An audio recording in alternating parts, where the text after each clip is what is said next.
A Deputación da Coruña mellora espazos públicos en muros con actuacións en Esteiro, Louro e a Rúa Real. O ente provincial acumula máis de 18,2 millóns de euros de investimento no municipio nos últimos 11 anos. O presidente da Deputación da Coruña, Valentín González Formoso, visitou esta mañá o Concello de Muros, onde se reuniu coa alcaldesa María Lago e coa tenente de alcaldesa Caridad González.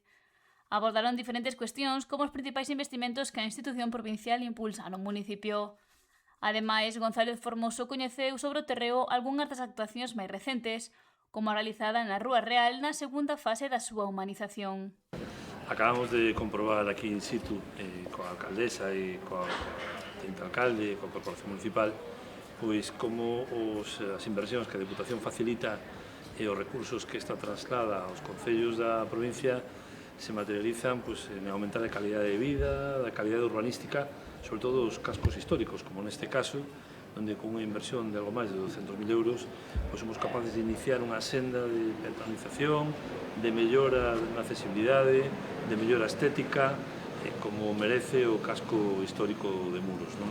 Ademais, tamén firmamos un convenio no Concello no que vamos a facilitar a construcción dun parque infantil, a mellorar zonas de ocio, tanto aquí como Muros, a mellorar espazos deportivos, tamén aquí en Muros, e, por tanto, pois, é unha inversión de máis de 200.000 euros que facilita, pois, como digo, a mellor calidad de vida dos veciños e veciñas de Muros. Non? Ademais, destacou a vinculación da Deputación co Concello de Muros e a súa implicación anual con diferentes investimentos.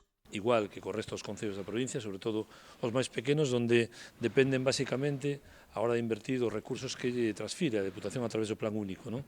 Un plan que se leva financiado aquí dende 2015, 54 obras en Muros que axudaron a modernizar tanto o que se ve como o que non se ve, as tubaxes de abastecemento, de saneamento, os suministros enerxéticos que están pero non se ven e que cambian a calidad de vida do urbanismo e, ademais, pois tamén axudamos con 18,6 millóns de euros dende o ano 2015 transferidos a través dun plan que, como digo, para os concellos é un maná moi esperado. Apuntou tamén que nos 11 anos que leva a fronte a Deputación da Coruña investiuse en Muros 18,2 millóns de euros, dos que 9,2 corresponden ao Plan Único, iniciativa que este ano tivo un orzamento histórico para os concellos da provincia.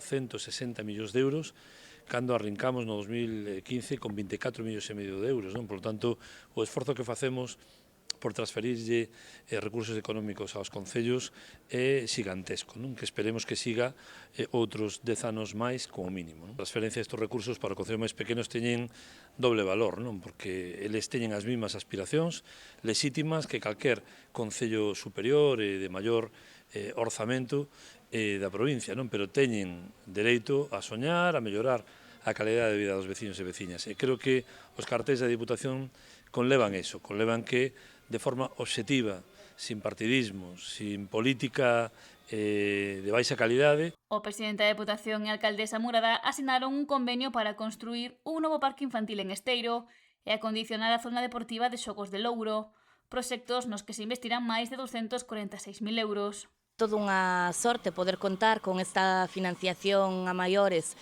para a construción das áreas de lecer de Esteiro e a mellora da de Louro, porque a realidade é que, como xa ben se dixo, os concellos pequenos estamos infrafinanciados e cada vez, sexa por un motivo ou polo outro, as competencias que se nos delegan son máis, pero non veñen acompañadas do orzamento necesario. Neste caso temos que recurrir á Deputación da Coruña, que ao final debería ser o Concello dos Concellos, digamos que a entidade superior que nos ampara, para poder levar a cabo obrigas que lle corresponden aos concellos e que nos corresponden, como son o mantemento, como son a mellora no saneamento, todas estas competencias que sí que son nosas e que moitas veces non podemos facer frente por culpa de outros gastos que lastran as nosas contas municipais. E agradeceu á Deputación o seu compromiso e este novo convenio para seguir mellorando Muros.